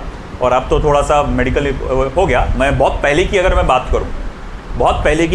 करूँ, तो जैसे एक हमारे रिलेटिव थे, तो उनको यहाँ पैर काटना पड़ता उनका, है ना। तो इस तरह से रहते ही मैंने एक देखा, हमारे पड़ोस में एक दुकानदार था, उनको कुछ यहाँ का हो गया था, कुछ उनको तंबाकू वो बहुत ज़्यादा खाते थे, तो उनको कुछ यहाँ का इतना पूरा पार्ट काटना पड़ा था, पूरा जबड़ा ये पूरा अलग से दिखता था उनका। तो ये अब तुम डॉक्टर बनने वाले, तुम लोग ये मत करो, इस चीज़ को लेकर तुमको वो करना पड़ेगा, है ना। तो ये देखो कैसा है ये सब चीज़ें। मेरी मदर को खुद इंटेस्टाइन का था। जब मैं ग्रेजुएशन में था फाइनल ईयर में 2008 में मेरे मदर को था इंटेस्टाइन का। तो उनका जैसा है कि तकरीबन 1.5 साल 2 साल का उनका वो रहा स्ट्रगल उस टाइम बहुत ज़्यादा। मतलब हमको पता चल गया था कि अगर डॉक्टर से तो बोले थे 3-4 महीने 5-6 महीने, फिर भी वो काफ़ी स्ट्रॉन्ग थे, तो उन्होंने 1-1.5 साल अच्छा खासा उसको प्रोलॉन्ग कर लिया। उन्होंने कोशिश किया, मतलब अच्छे से था उनका, मगर आखिरकार वो इंटेस्टाइन में था, वो धीरे धीरे फैलता गया, ब्लड स्ट्रीम में एंटर होता है, ब्रेन तक पहुँचता है, फिर आखिरकार नो मोर। 2009 में उनकी डेथ हो गई, फिर 16 मार्च को। फिर वो उसी टाइम जैसा कहा जाएगा, मेरा ऐसा था, फिज़िक्स का ही पेपर था, फिज़िक्स के पेपर के 2 दिन पहले उनका इंतकाल हुआ, है ना। और उसमें ऐसा भी था कि मेरा एयरफोर्स का लास्ट चांस था एयरफोर्स ज्वाइन करने का, उसका भी एग्ज़ाम था CDSC का, और उसी के फिज़िक्स के उसके लिए कंपल्सन ये था एयरफोर्स के लिए कि आपको ग्रेजुएशन क्लियर होना फर्स्ट स्ट्रोक में। अब उसमें ऐसा फर्स्ट स्ट्रोक तो नहीं था, शायद से कुछ एज बार का इशू था वो, तो ग्रेजुएशन क्लियर होना, मगर वो ऐसा हो गया एग्ज़ाम के 2 दिन पहले इंतकाल हो गया। और मेरा ऐसा था, मैं मम्माज बॉय बोलते ना, पैम्पर्ड, एकदम पैम्पर्ड चाइल्ड जो रहता वैसा मामला। अब मेरे लिए मतलब वो देखो कैसा है, वक्त के साथ इंसान मजबूत हो जाता है। खैर उस टाइम सिचुएशन ऐसी थी कि मैं बिल्कुल 1-1.5 हफ्ता तो बिल्कुल मैं हैंडल नहीं कर पा रहा सिचुएशन को। एग्ज़ाम भी गया, मतलब दोस्त भी आके मेरे को बोले कि तू ऐसा मत कर, तू पेपर दे दे। उसी दिन डेथ हुई, इसके दूसरे दिन आके मेरे को बोले कि तू आप पेपर देने आ, बोले जितना हो रहा जैसा हो रहा ऐसा दे दे, बोले तेरा अच्छा प्रिपरेशन है। मगर मैं था नहीं सिचुएशन में, मैं गया नहीं, फिज़िक्स का पेपर ड्रॉप किया, जिसकी वजह से मेरा ग्रेजुएशन 1 साल लेट हुआ, फिर मेरा, है ना, 1 साल लेट हुआ ग्रेजुएशन। और उसमें फिर मैं एयरफोर्स के लिए मैं रूल आउट हो चुका था कि अब एयरफोर्स का मतलब मेरा जो बचपन का ख्वाब था वो ख़त्म। फिर लिए आखिरी एक था बचा था मेरे लिए कि मैं आर्म फोर्सेस ज्वाइन करूँ, आर्मी ज्वाइन कर दूँगा। मैंने उसके लिए ट्राई किया, मगर वैसा है कि वालिद साहब ने बिल्कुल मना कर दिया, नहीं बिल्कुल नहीं जाएगा तू करके, है ना। तो वहाँ से मेरा फिर पूरा कट हो गया, जो मेरा बचपन का जो ड्रीम था पूरा, वहाँ से पूरा कट हो गया। फिर वो इधर उधर के रैंडम स्टफ्स, फिर किसी तरह से कोचिंग में आ गया, अब चल रहा है ना, अब चल रहा है यहाँ पर, चल रहा, आगे की कहानी तुमको मालूम है। खैर, तो बात यह है कि कैंसर के इलाज के लिए कई जैसा माना गया, ट्यूमर्स को अलग करने के लिए लेज़र्स का इस्तेमाल किया जाता है, बहुत सारी अलग अलग चीज़ों का इस्तेमाल किया गया। उसमें से ये एक भी रिसर्च था जिसमें जो कहा जाएगा ये चार्ज्ड आयंस होते हैं, जाके ज़ोर से हिट करते हैं मतलब पर्टिकुलर ट्यूमर की जगह पे, और वो कोशिश की जाती है कि धीरे धीरे माइक्रोस्कोपिक लेवल पे इसको डिसइंटीग्रेट करे। मगर यार ये मतलब सक्सेसफुल नहीं रहा, है ना। कोशिश की गई, इससे आगे एक और तुम पढ़ेंगे साइक्लोट्रॉन, उसमें भी ये कोशिश की गई, साइक्लोट्रॉन में भी किया गया कि भाई उसमें भी चार्ज आयंस जनरेट की गए, उसमें भी ट्यूमर्स को अलग करने की कोशिश की, बट उसके अंदर भी इसका नहीं हो पाया। तो ये था ठीक, मेडिकल यूज़ में इतना कुछ खास आ नहीं पाया, मगर हाई पोटेंशियल डिफरेंस जनरेट किया गया। तुमने अगर देखे होंगे, तुमने मिस्टर बीन देखते हो, है ना, मिस्टर बीन में एक शो में है वो जाता, वो खड़े होकर देखता, वो एक लड़की पहले वो ऐसा रखती उसके हाथ, अब वो सिल्की बाल रहते उसके, तो बाल उसके ऐसे रिपेल करते, वो भी ट्राई करता होता नहीं, है ना। तो वो अब वो कैसा है कि मेरे जैसा आदमी, है ना, जिसके तूफान से भी बाल हलते नहीं, है ना, तो भैया वो जाके कितना भी ट्राई कर ले उसको इतना फ़र्क पड़ने वाला नहीं। अब जिनके सिल्की बाल है ना, तो उनकी बात अलग है, फिर उनको वो ज़्यादा इफेक्ट हो सकता है इस चीज़ का। तो खैर वैन डी ग्राफ जनरेटर का आप जैसे यूज़ यहाँ पर है, ये बस एक बोर्ड के हिसाब से इंपॉर्टेंट है। डायग्राम वगैरह मत बनाओ, बोर्ड तुम्हारे नोट्स में सब कुछ है अवेलेबल, उसमें से पढ़ लेना, उसको रट्टा मार लेना, तुम्हारे को बोर्ड एग्जाम में आएगा explain the construction and working of Van de Graaff generator. अब बोल रहा चुपचाप सुन लो, कर लो, क्यों रे भाई, है ना। इसके भाई से पूछो, जिसने सुना था उसने बराबर बोलता हो कि जो सर बोल रहे हो वो आता ही। ठीक है, चलो अब न्यूमेरिकल स्टार्ट करते हैं।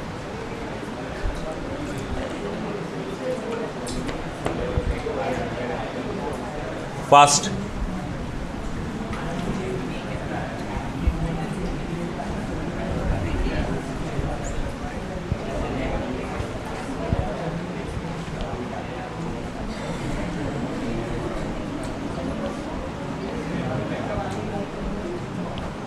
पहला problem coming from NCERT, first problem coming from NCERT.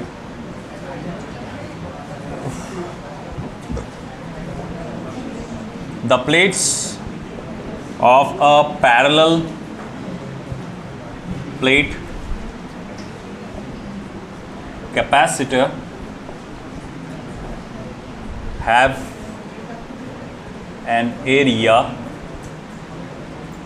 of 90 centimeter square each and separated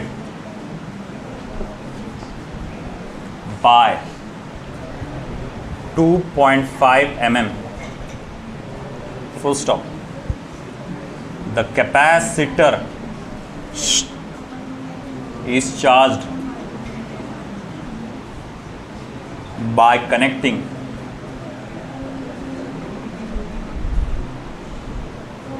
it to a 400 volt supply. How much electrostatic energy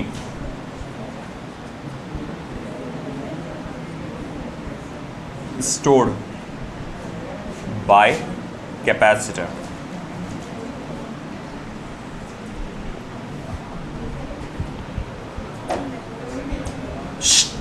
एक पैरेलल प्लेट कैपेसिटर है जिसका एरिया 90 सेंटीमीटर स्क्वायर दिया गया है. Area 90 centimetre square यानी 90 into 10⁻⁻⁴ metre square, separated by distance of 2.5 mm. 2.5 mm, 2.5 into 10⁻³ meters. The capacitor is charged by connecting wires by up to a 400 volt. 400 volt का potential difference उसको दिया गया था. आपको पूछा गया है पोटेंशियल एनर्जी क्या स्टोर होगी. देख रहे भाई, पोटेंशियल एनर्जी के नाम पे कैलकुलेट करने के लिए इसने सिर्फ V दिया.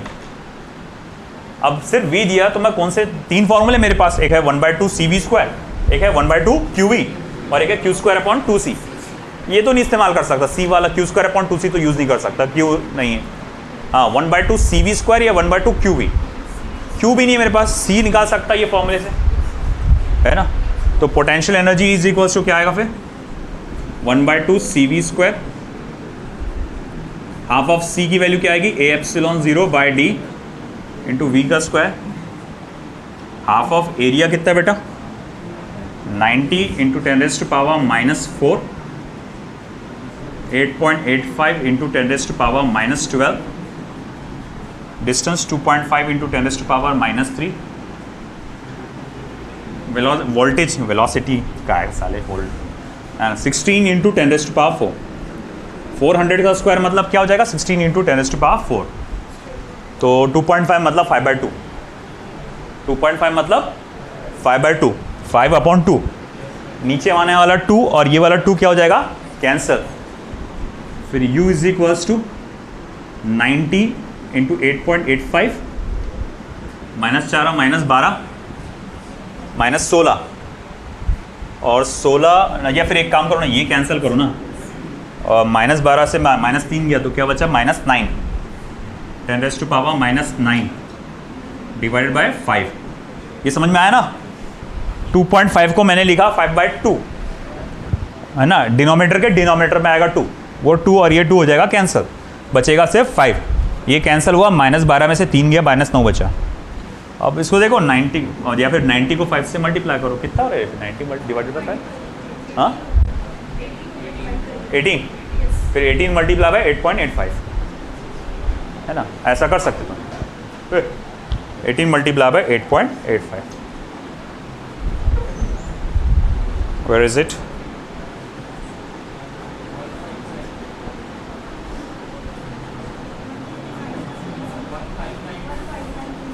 $159.3 into 10⁻⁻9. 159.3 into 10⁻⁻9 joule. एनसीईआरटी का है भैया, ये याद रखा करो, नीट के लिए इंपॉर्टेंट होते हैं एनसीईआरटी के।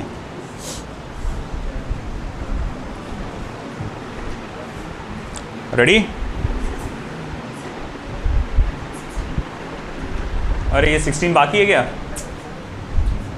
16 से भी मल्टीप्लाई करो भैया इसको, ये 16 बाकी रह गया।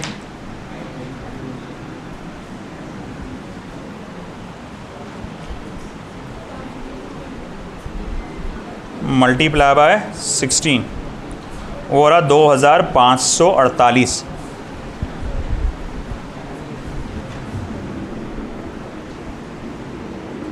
टू 548.8। अच्छा अगर मैं 3 0 दे दूँ, 1 2 3, 2.54 या 55 into 10⁻⁻6 joule, 2.55 माइक्रोजूल, 2.55 माइक्रोजूल। Next, again next problem is also from NCERT. अरे यार गर्मी। A 4 microfarad capacitor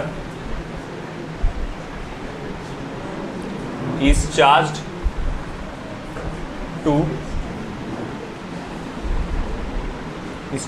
by a 200 volt supply.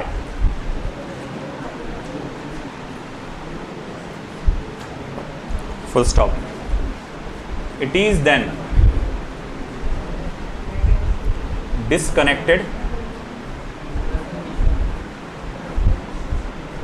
from the supply,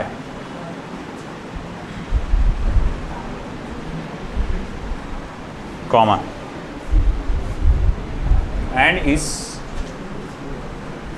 connected to another uncharged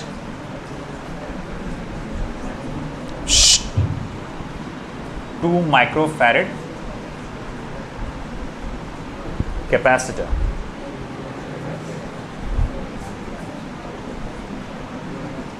Full stop. How much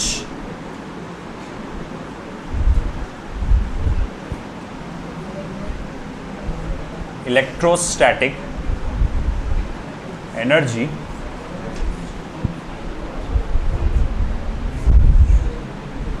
of the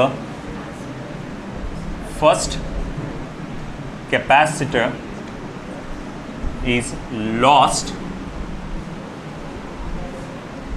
in the form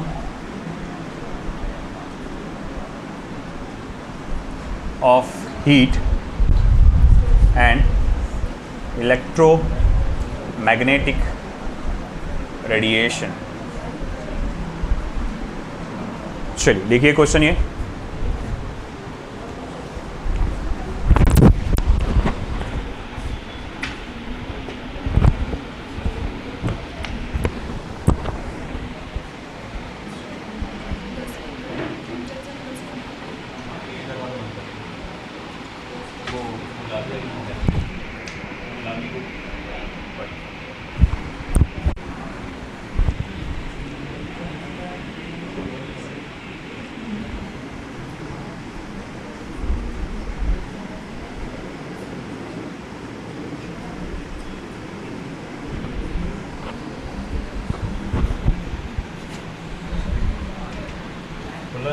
अच्छा आ रहा है, खुला रहने दो।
दो कंडीशंस यहां पर दी गई हैं।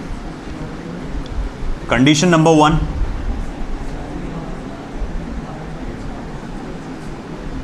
आपका जो कैपेसिटर है, ध्यान दो बेटा, आपका जो कैपेसिटर है, सब लोग ध्यान दो, कैपेसिटर जो है वो कितने वोल्ट कैपेसिटेंस का है? 4 माइक्रोफैरेड का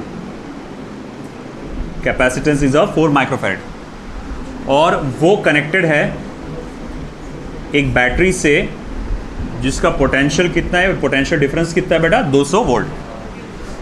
ओके, अब आप बोलेंगे सबसे पहले इस सिचुएशन में पोटेंशियल एनर्जी क्या थी? तो मैं बोलूंगा half of CV square, half of 4 microfarad की वजह से 10⁻⁻⁶ और इसका स्क्वायर 4 × 10⁻⁴। 200 का स्क्वायर क्या हो जाएगा? 4 × 10⁻⁴। और अब अगर कैलकुलेट करें यहां पर कितना हो रहा फिर वो 8 × 10⁻⁻²। तो U1 इज इक्वल टू वो हो जा रहा है 8 × 10⁻⁻² जूल्स। ओके, इसे इक्वेशन नंबर 1 दे दो। अब सेकेंड सिचुएशन में क्या हुआ? आपने क्या किए? पोटेंशियल एक कैपेसिटर के साथ दूसरा कैपेसिटर जोड़ दिए। सेकेंड सिचुएशन में एक कैपेसिटर के साथ दूसरा कैपेसिटर जोड़ दिए। तो कंडीशन नंबर 2, ध्यान दो भैया, इधर सब लोग गौर से देखो, ये इंपॉर्टेंट टॉपिक पार्ट है। यहां पर एक कैपेसिटर ऐसा था आपका 4 माइक्रोफैरेड वाला, आपने उसको बैटरी से अलग किए और बैटरी से अलग करने के बाद उसको 2 माइक्रोफैरेड के कैपेसिटर से जोड़ दिए। अब ऐसे ही कुछ जोड़ा होगा, बैटरी से अलग किए ना, तो ये ऐसे ही जोड़े होंगे। अगर बैटरी के साथ जोड़े होते तो सीरीज में लगाते इसको, तो आपने ऐसा जोड़े। तुमको नहीं लगता अब ये कैपेसिटर 2 माइक्रोफैरेड वाला कुछ चार्जेस अपने पास रख लेगा, है ना? तो ये चार्जेस कुछ अपने पास रख लेगा, बोलेगा भाई तू पूरा लेके क्यों बैठा, थोड़ा हमको भी दे दे, तो थोड़ा सा चार्ज ये लेके बैठेगा। अब सवाल उठा कि भैया ये अनचार्ज था ना पहले, हाँ ये वाला शुरू में जो सेकंड कैपेसिटर है, ध्यान दो बेटा अच्छे से, सेकंड कैपेसिटर शुरू में अनचार्ज था, तो शुरू में उसका पोटेंशियल भी क्या होगा बेटा? 0 होगा। अच्छा ठीक है, अब मैं बोलूंगा ठीक है कि ये ऐसा सिचुएशन में पहले इसका पोटेंशियल 0 था, मगर बैटरी का पोटेंशियल पहले कैपेसिटर का पोटेंशियल पहले किसके पोटेंशियल के बराबर होगा? बैटरी के पोटेंशियल के बराबर। ठीक है, अब हुआ क्या? ये इधर का हो गया ना सबका। अब हुआ क्या? जैसे ही मैंने, गौर से देखना अब ये सिचुएशन को, जैसे ही मैंने इसको जोड़ा, चार्जेस का लेन देन शुरू हो गया। और ये कब तक चलता है लेन देन? जब तक पोटेंशियल सेम ना हो जाए। मान लो पोटेंशियल सेम हो गया और अब वहां लेन देन स्टॉप हो गया, तो अब ये कॉमन पोटेंशियल जो है, जो हमने कहा ना कि सेम पोटेंशियल हो जाएगा जब तक चलेगा, पोटेंशियल सेम हो गया, पोटेंशियल कॉमन हो गया। अब वो कॉमन पोटेंशियल निकालने का फॉर्मूला क्या था? याद है, मैं आपसे कहा था, याद रखना है, C1V1 + C2V2 upon C1 + C2। अब देखो कॉमन पोटेंशियल C1 की वैल्यू क्या है बेटा? 4 माइक्रोफैरेड। 4 रहने देता हूं बस, क्योंकि नीचे भी आएगा वो माइक्रो। V1 की वैल्यू क्या है? बैटरी के बराबर 200। C2 क्या बेटा? 2 माइक्रोफैरेड। उसका पोटेंशियल कितना था? 0। 4 + 2। अब देखिए तो पूरा का पूरा 0 हो जाएगा। 4 × 200 अपॉन 6, तो 2 1 ज़ा 2 3 ज़ा, सिंपली ये आएगा 200। ओ भाई 200 / 3 वोल्ट। ये मेरे पास अब नया वाला, हाँ 2 2 ज़ा सॉरी, तो 400 / 3 वोल्ट। अब ये मेरे पास क्या आ गया? नया वाला पोटेंशियल आ गया, नया वाला कॉमन पोटेंशियल आ गया। अब मैं बोलूंगा साथ ही साथ ये कौन से कॉम्बिनेशन में आ गए? पैरेलल कॉम्बिनेशन में। तो मैं बोलूंगा ठीक है, नया वाला कैपेसिटेंस क्या रहेगा फिर? तो वो आ जाएगा, इन दोनों को ऐड करो, 4 + 2 यानी कि 6 माइक्रोफैरेड। आया समझ में? अब ये नया कैपेसिटर पैरेलल में है ना भैया, है ना, डायरेक्ट ये प्लेट्स अटैच ना ऐसे, है ना, तो बताता है 2 मिनट रुक जा। तो ये हो गया पैरेलल कॉम्बिनेशन में और टोटल वैल्यू हो गई 6 माइक्रोफैरेड। अब आगे क्या? अब मैं कहूँगा ठीक है भैया, अब मुझे निकालना है नया वाला पोटेंशियल एनर्जी क्या आएगा। तो हाफ ऑफ सी और वी का square, half of C dash जो कि कितना है 6 माइक्रोफैरेड। वेलोसिटी बोल रहा, पोटेंशियल डिफरेंस का स्क्वायर 16 × 10⁴ अपॉन उसका स्क्वायर क्या हो जाएगा 9। जरा कैलकुलेट करके बताओ कितना आ रहा, करो कैलकुलेट।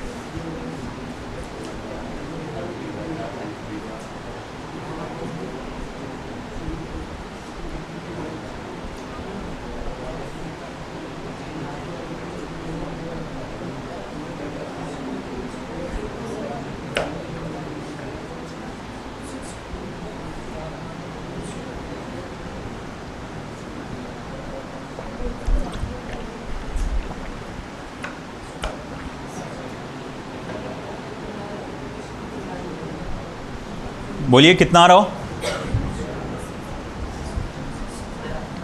3 1s 3 2s 3 3s, और ये 2 और ये 2 हो गया कैंसल, और 16/3 10 का पावर -2 जूल।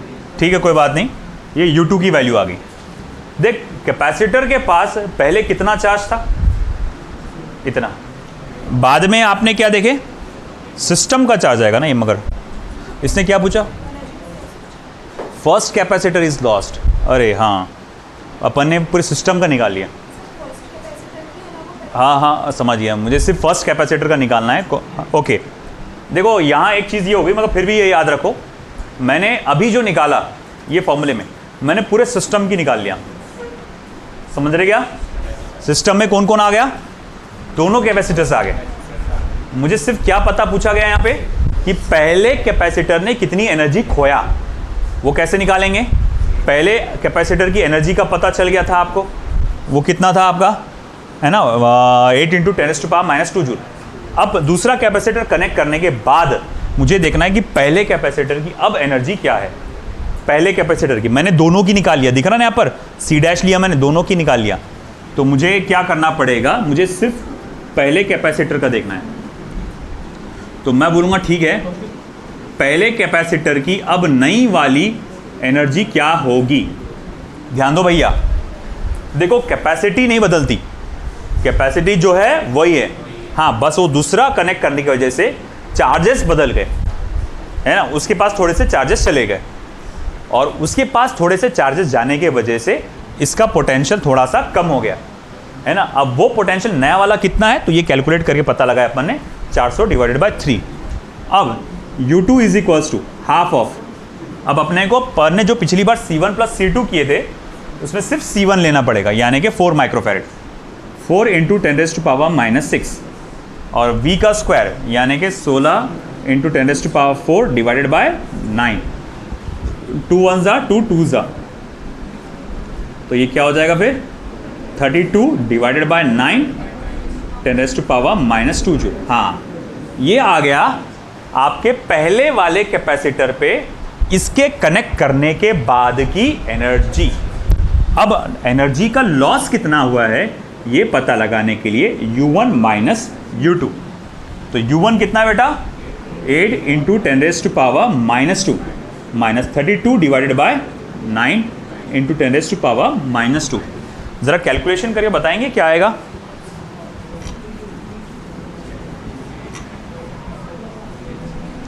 8 9s 72, 72 में से गया 32, कितना होगा 40, 40 डिवाइडेड बाय 9, तो delta U = 40 divided by 9 × 10⁻⁻² joule,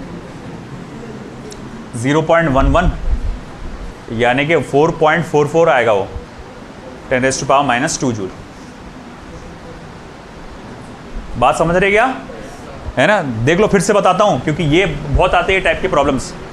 पहले आपका एक सिंगल कैपेसिटर था, उसकी वैल्यू 4 माइक्रोफैरेड थी, उसको तुमने बैटरी के साथ कनेक्ट किए 200 वोल्ट की, ये चार्ज करेगा, उसको हो गया चार्ज। कब तक चार्ज करता है? जब तक कि कैपेसिटर का पोटेंशियल बैटरी के पोटेंशियल तक बराबर तक नहीं हो जाता। बोले मान लो हो गया पूरा चार्ज। आगे क्या? कैपेसिटर की पोटेंशियल एनर्जी क्या होगी? हाफ ऑफ CV स्क्वायर का फॉर्मूला, इसका कैपेसिटेंस, इसका पोटेंशियल, है ना, और ये कैलकुलेट करने के बाद पता चल गया। अब हुआ क्या? आपने कैपेसिटर को ऐसा जोड़ दिए, है ना। अब ये कैपेसिटर को ऐसा जोड़ने के वजह से अब ये क्या करेगा, जो उसके पास कुछ थोड़े से पॉजिटिव चार्जेस थे, अब वो थोड़े से पॉजिटिव चार्ज इसको दे देगा और नेगेटिव चार्जेस थोड़े इसको दे देगा, है ना। अब हुआ क्या बेटा, यहाँ पे याद रखना, ये जो दूसरा कैपेसिटर तुमने जो कनेक्ट किए थे, ये पहले से क्या था? अनचार्ज था। पहले से क्या था? अनचार्ज था। अब अगर ये पहले से अनचार्ज है तो उसका पोटेंशियल क्या आएगा? 0। अब पोटेंशियल इसका 0 आएगा। चलो ठीक है भाई, मान लिया। तो मैं बोलूँगा कनेक्ट करने के बाद कॉमन पोटेंशियल क्या रहेगा? तो C1V1 plus C2V2 upon C1 plus C2। यहाँ पर ये वाला फॉर्मूला बहुत इंपॉर्टेंट है ये वाले रीजन में। तो भाई ठीक है, हमने पता लगाया कि कॉमन पोटेंशियल आ रहा 400/3। अब मुझे पता लगाना है कि भैया पहले वाले कैपेसिटर की अब एनर्जी कितनी हो गई? पहले वाले कैपेसिटर की, सिस्टम की नहीं, सिस्टम की नहीं, पहले वाले कैपेसिटर की। अगर सिस्टम की पूछता तो मैं दोनों कैपेसिटर को ऐड कर देता और हाफ ऑफ CV स्क्वायर का फॉर्मूला लगा देता। C की वैल्यू में दोनों कैपेसिटर की वैल्यू डालता ऐड करके, और V तो जो ये आया वो। मगर इसने सिर्फ अभी क्या पूछा कि पहले कैपेसिटर ने कितनी एनर्जी लॉस्ट किया, कितनी खोया। तो मैं क्या कर रहा, पहले कैपेसिटर का सेकंड सिचुएशन में काइनेटिक पोटेंशियल एनर्जी निकाल रहा हूँ। हाफ ऑफ C1 ये V का स्क्वायर, हाफ ऑफ C1 की वैल्यू 4 × 10⁻⁶, V की वैल्यू डाल दिए, कैलकुलेशन किए तो U2 की वैल्यू आ गई 32/9 × 10⁻20 जूल। अब मुझे निकालना है लॉस ऑफ एनर्जी, तो U1 माइनस U2 करना पड़ेगा, जिसकी वैल्यू आ गई इतनी। आया समझ में? लिखो। इसी के अंदर थोड़ा बदल बदल के देता है क्वेश्चन वो। एक सिचुएशन में क्या देता मालूम? 2 मिनट सुन लो। एक सिचुएशन में क्या देता कि दूसरा कैपेसिटर जो आपने कनेक्ट किए वो पहले से चार्ज था और उसकी कोई ना कोई एक पहले पोटेंशियल होगी। तो अब कनेक्ट करने के बाद नया पोटेंशियल एनर्जी क्या होगा? सिस्टम का पूछ सकता, या वो बोलता कि पहले वाले ने कितना लॉस किया वो पूछ सकता, या पूछ सकता दूसरे वाले ने कितना गेन किया। तो उसमें क्या करना पड़ेगा? ये जो तुम 0 कर रहे थे ना, अब 0 नहीं करेंगे, है ना। आपको C1V2 की वैल्यू कोई ना कोई डालना पड़ेगी, वही वैल्यू निकाला। फिर डिपेंडिंग क्या पूछा है, अगर मान लो सिस्टम का पोटेंशियल एनर्जी पूछा है तो half of C1 plus C2 का V का स्क्वायर। अगर इसने पूछा है कितनी एनर्जी लॉस हुई तो हाफ ऑफ C1 निकालो, जो अपन ने निकाले अभी वैसे ही पूरा। ठीक है। एक और सिचुएशन 2 मिनट ध्यान देना, उसमें क्या होता है कि वो कैपेसिटर को उल्टा करके लगाता है, ये पॉजिटिव प्लेट ये निगेटिव प्लेट, ये दूसरा कैपेसिटर, इसका पॉजिटिव ये निगेटिव। हमने पॉजिटिव पॉजिटिव नेगेटिव नेगेटिव एक साथ किए थे कनेक्ट, इसमें ये अब ऐसा कनेक्ट करेगा, है। अब नेगेटिव और पॉजिटिव के साथ, पॉजिटिव नेगेटिव के साथ। अब क्या करना है? सब वैसी है, सब पूरा जैसी वैसी है, बस ये प्लस के जगह माइनस आ जाएगा। इतना याद रखना है। एग्जाम्पल सभी लिखो जब तक मैं अगला क्वेश्चन लिखता हूं।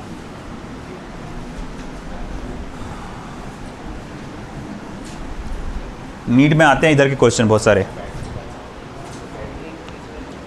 इंपॉर्टेंट रीजन है।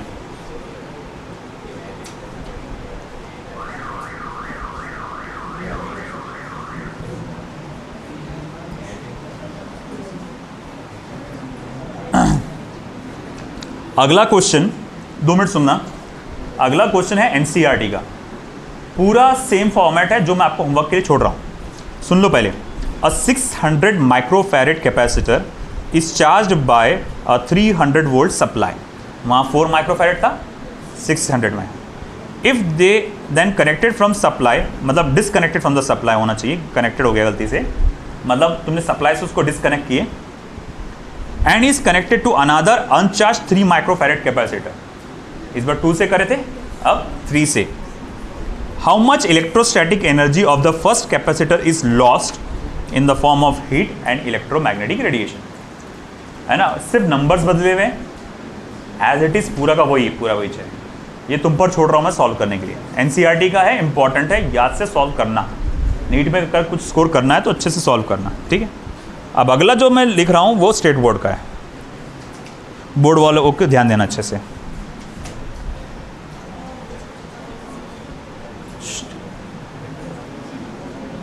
a parallel plate capacitor, बातें मत करिए बेटा,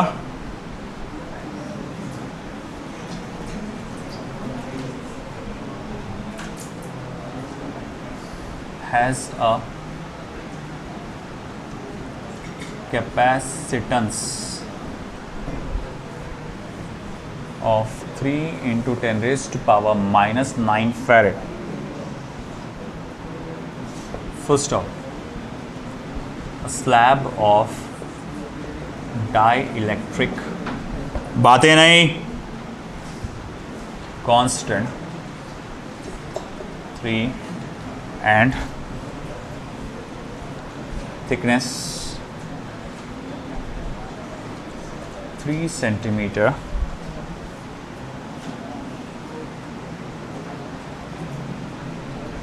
completely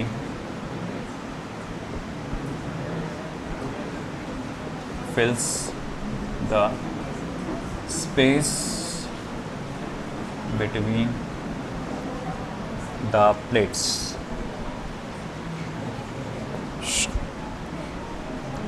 First off, the potential difference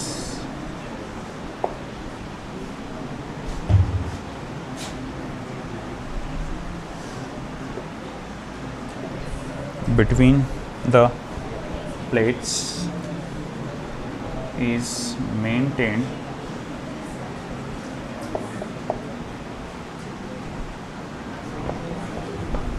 constant at 400 volt. Full stop. What is the change in energy of the slab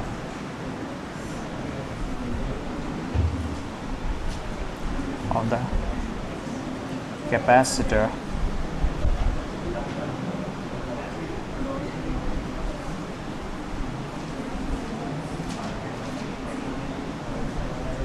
if the slab is removed?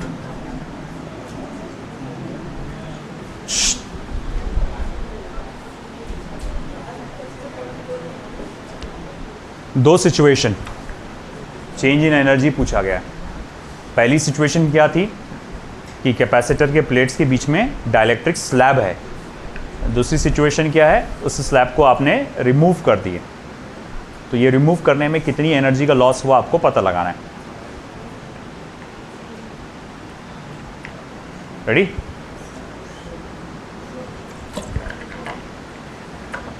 डेजा वू।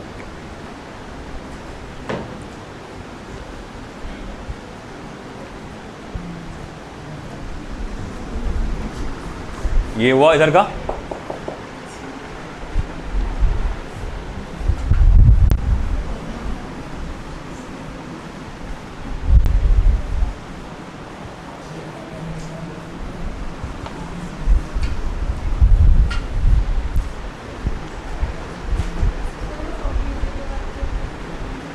इसके बाद completely फिल्स the space between the plates. Solution हो चुका है पहले वाले का, किसी का बाकी है?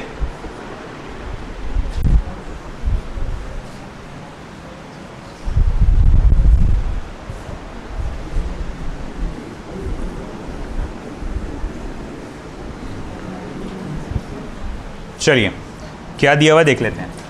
A parallel plate capacitor has a capacitance of 3 into 10 raised to power minus 9 farad. Air capacitor, हाँ, तो एयर जब था तो उसके बीच में कैपेसिटर, उसकी कैपेसिटेंस की वैल्यू क्या है? 3 into 10 raised to power minus 9 farad. A slab of dielectric constant 3, एक स्लैब डाला गया जिसका डाइलेक्ट्रिक कांस्टेंट 3 है, जिसका थिकनेस 3 सेंटीमीटर है। क्या हो गया बेटा? हाँ, तो बातें मत करो। Completely फिल्स the space between the plate, तो ये थिकनेस का कोई काम ही नहीं है क्योंकि ये देखो कैसा है, जो डाइलेक्ट्रिक स्लैब आपने डाले हैं वो पूरा जो गैप है उसके बीच में का भर दिया है। तो ऐसे सिचुएशन में कैपेसिटेंस विथ डाइलेक्ट्रिक, डाइलेक्ट्रिक के साथ, वो क्या आएगा, सी एयर इंटू के, है ना। अब सी एयर कितना है, 3 मल्टीप्लाई बाय के, यानी कि 9 इंटू 10⁻⁻9 फैरेड। आई बात समझे। आगे, the potential difference between the plates is maintain at 400 volt, मतलब पहले भी वही था, बाद में भी 400 वोल्ट का मेंटेन रखते हैं आप। पोटेंशियल डिफरेंस को आप बदलने नहीं देते, है ना। सिर्फ क्या बदली, कैपेसिटी बदली। उसने कहा कि what is the change in energy of the capacitor, capacitor की एनर्जी में कितना बदलाव आया if the slab is remove. 3 situation समझो आप, 3 सिचुएशन। पहले सिर्फ हवा था प्लेट के बीच में, कुछ नहीं था, बाद में डाइलेक्ट्रिक स्लैब डाला गया, फिर वापस निकाला गया।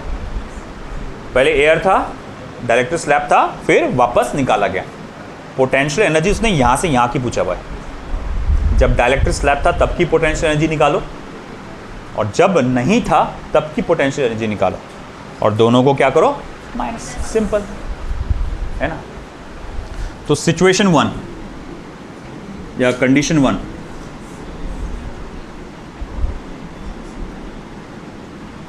Potential energy with dielectric, with dielectric के साथ पोटेंशियल एनर्जी क्या रहेगी, विथ डाइलेक्ट्रिक। तो ये निकालने के लिए मैं ये वाला फॉर्मूला समझूंगा, लूँगा half of C D V का स्क्वायर, सी डी वी का स्क्वायर। तो कैपेसिटी विथ डाइलेक्ट्रिक कितनी है, 9 इंटू 10⁻⁻9। तो लिखेंगे हाफ ऑफ 9 इंटू 10⁻⁻9, पोटेंशियल का स्क्वायर यानी कि 16 इंटू 10⁻4, यानी कि ये कितना हो जाएगा, 8, है ना। 8 9 72 इंटू 10⁻⁻5 जूल। सही है। 8 9 72 इंटू 10⁻⁻5 जूल। अब हमारी condition number 2, condition number 2, potential energy without dielectric, बिना डाइलेक्ट्रिक के पोटेंशियल एनर्जी क्या रहेगा, है ना, विदाउट। तो U2 is equals to half of C air V का स्क्वायर, हाफ ऑफ कितना था, 16 into 10⁻4, 2 1 is 2, 8 3 8 24, 10⁻⁻5 joule. Therefore delta U, है ना, उसने क्या पूछा, change in energy is U1 minus U2।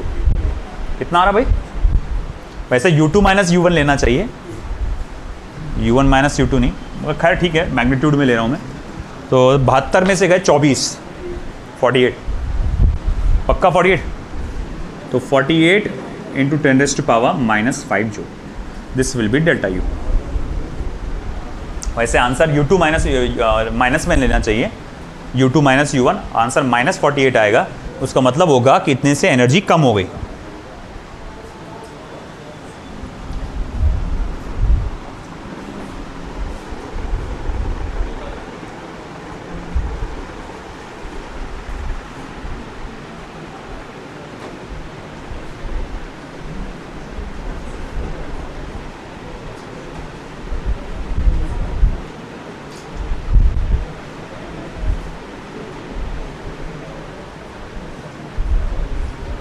A capacitor 2 microfarad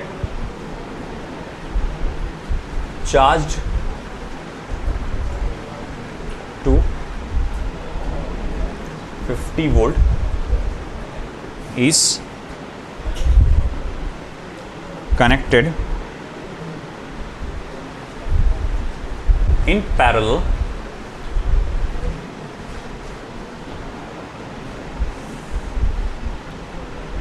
with another capacitor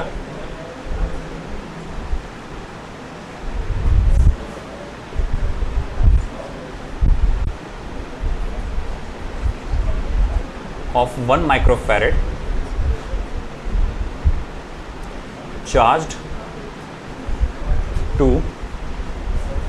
20 volt, full stop. Find common potential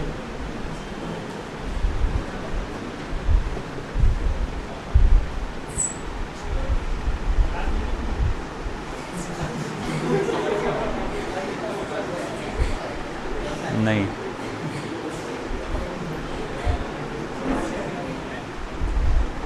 खुला छोड़ गया. कितनी बार बोलूं उसको.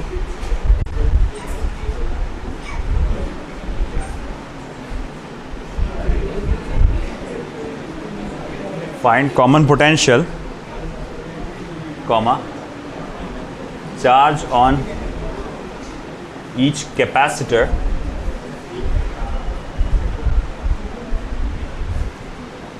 and loss of energy.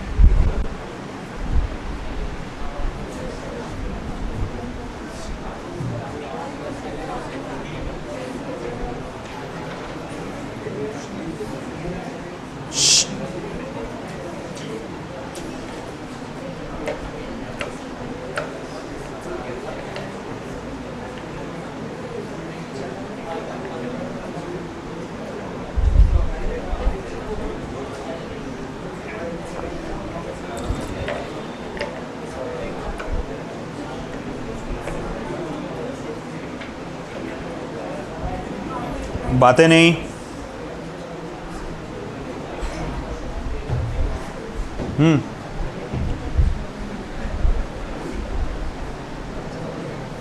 चलो वैल्यूज लिखो पहले.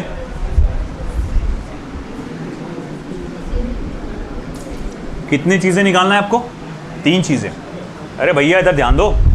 कितने चीजें निकालना है? 3 चीजें. सबसे पहले तो आप गिवन लिख दो पूरा. कैपेसिटेंस कितना है? 2 माइक्रोफैरेड. पोटेंशियल कितना है? 50 वोल्ट. C2 कितना है? 1 माइक्रोफैरेड. पोटेंशियल कितना है? 20 वोल्ट. आपको निकालना है कॉमन पोटेंशियल, नया चार्ज. नया चार्ज निकालना भैया.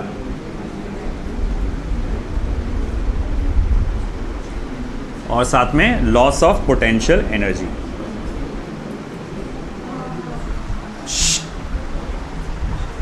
सबसे पहले कॉमन पोटेंशियल निकल जाएगा आसानी से. वो क्या आएगा? C1 क्या है यार? C1V1 plus C2V2 upon C1 plus C2. तो कॉमन पोटेंशियल कितना आ रहा? कितना आ रहा देखो. 2 microfarad plus 50, 1 multiply by 20, 2 plus 1 कितना आ रहा? 40 वोल्ट. बराबर करेक्ट. ये आ गया कॉमन पोटेंशियल, पहला आंसर. अब नया वाला चार्ज क्या रहेगा दोनों पे? तो C1 into V, 40 multiply by 2 यानी कि 80 माइक्रोकुलम. नया वाला चार्ज क्या रहेगा दूसरे कैपेसिटर पे? तो C2 इंटू V यानी कि 40 माइक्रोकुलम. ये आ गया आपका दूसरा आंसर. तीसरे का देखो क्या है, सुनो इधर गौर से. 2 काम हो सकते हैं. पहले ये अलग अलग थे, पहले ये अलग अलग थे. मैं इसकी पोटेंशियल एनर्जी निकालूंगा. हाफ ऑफ C1 V1 का square, half of C1 V1 का स्क्वायर. और इसकी पोटेंशियल एनर्जी निकालूंगा हाफ ऑफ C2 V2 का स्क्वायर. मिला के मैं बोलूंगा पूरे सिस्टम का शुरू में पोटेंशियल एनर्जी इतना इतना था. पूरी बात सुन लो अच्छे से, जल्दबाजी मत करना. पहले इसकी अलग निकाले, इसकी अलग निकालें. हाफ ऑफ C1 V1 का square plus half of C2 V2 का स्क्वायर. ऐड किया, बोला पूरी सिस्टम की पोटेंशियल एनर्जी पहले इतनी थी. बाद में जब दोनों जुड़ गए तो पोटेंशियल दोनों के बदल गए और दोनों का पोटेंशियल अब कॉमन हो गया 40 वोल्ट का. और दोनों कौन से कॉम्बिनेशन में आ गए? पैरेलल. अब जो सिस्टम की फाइनल पोटेंशियल एनर्जी रहेगी half of C1 plus C2 common potential का स्क्वायर. ये ट्रेडिशनल मेथड है मगर लंबा है. एक तुमको डायरेक्ट में बताता, आपका shortcut formula low. Half of C1 C2 upon C1 plus C2 V1 minus V2 का होल स्क्वायर। बस ये फॉर्मूले से निकल जाएगा, half of C1 C2 C1 plus C2 V1 minus V2 का होल स्क्वायर। अगर आप ये करोगे तो ये सिस्टम की पोटेंशियल एनर्जी आपको पता चल जाएगी कितने का लॉस हुआ। जब अलग अलग रखे थे ना अपन ने, जब अलग अलग थे तो सिस्टम की पोटेंशियल एनर्जी ज़्यादा थी, वो मिलकर एक साथ जोड़ दिए ना अपन ने, तो पूरे सिस्टम बोले तो दोनों आगे मिला के सिस्टम की पोटेंशियल एनर्जी क्या हो गई, कम हो गई, है ना। और बोले अब पहले ज़्यादा थी और अब क्या है, कम है, तो कितने का लॉस हुआ इसमें, है ना। जोड़ना उनको फ़ायदे में रहा, जोड़ने का उल्टा नुकसान में, है ना। दो लोग थे, दो अपने अपने बिजनेस संभाल रहे थे, है ना। फुल फोकस था अपने बिजनेस पर, है ना। अच्छे से अपने अकेला बंदा था, वो अच्छे से बिजनेस पे फोकस कर रहा था, बम कमा रहे थे, दोनों अलग अलग थे जब तक, है ना। इसने मान लो एक साल में 1 करोड़ रुपए कमा लिया, इसने भी 1 साल में 1 करोड़ रुपए कमा लिया, दोनों मिला के 2 करोड़ रुपए कमाए 1 साल में। अब बोले कि चलो अपन पार्टनरशिप में कर दें, उन्होंने पार्टनरशिप ली, है ना। वो ऐधीपना आ गया उसमें, वो देखेगा ये देखेगा करके, है ना। अब उसमें पार्टनरशिप में क्या हुआ, साल के दोनों ने मिलकर 1.5 करोड़ रुपए कमाए, है ना। दोनों ने मिलकर 1.5 करोड़ कमाए। तुम बोलेंगे फ़ायदा है क्या ये, नहीं। देखो ना, अलग अलग ने 1 करोड़ मिला के कितना था, 2 करोड़। अब दोनों का मिला के कितना हो रहा, 1.5 करोड़। तो नुकसान हो गया 50 लाख का यहाँ पे। तो वैसे ही जब कैपेसिटर्स अलग अलग थे, एनर्जी ज़्यादा थी, एक साथ जोड़ने पे एनर्जी क्या हो गई, कम हो गई। और ये फॉर्मूले में डालो, देखो क्या रहा आंसर।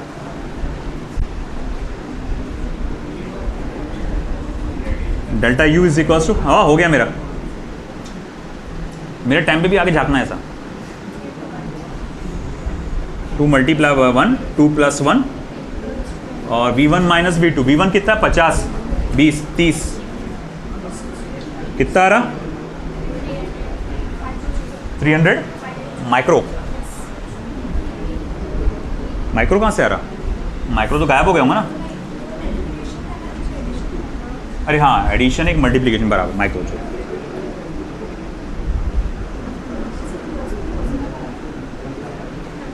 एनर्जी, हाँ तो अपन ने वो लिए ना, V1 माइनस V2 लिए ना, मगर उससे तो आंसर देखते हैं उसके बारे में। ठीक है, देखो आंसर्स पूरे हुए नहीं, अभी भी 3-4 बाकी है, बाकी हम लोग कर लेंगे। और कल मैं इसकी DPPs भी डिस्कस कर लूँगा। तुमको DPP 7 दी गई है ना, 7 का डिस्कशन नहीं है, 6 का हो गया ना। 6 अभी DPP कौन सी है तुम्हारे पास, अभी लेटेस्ट वाली DPP बताओ।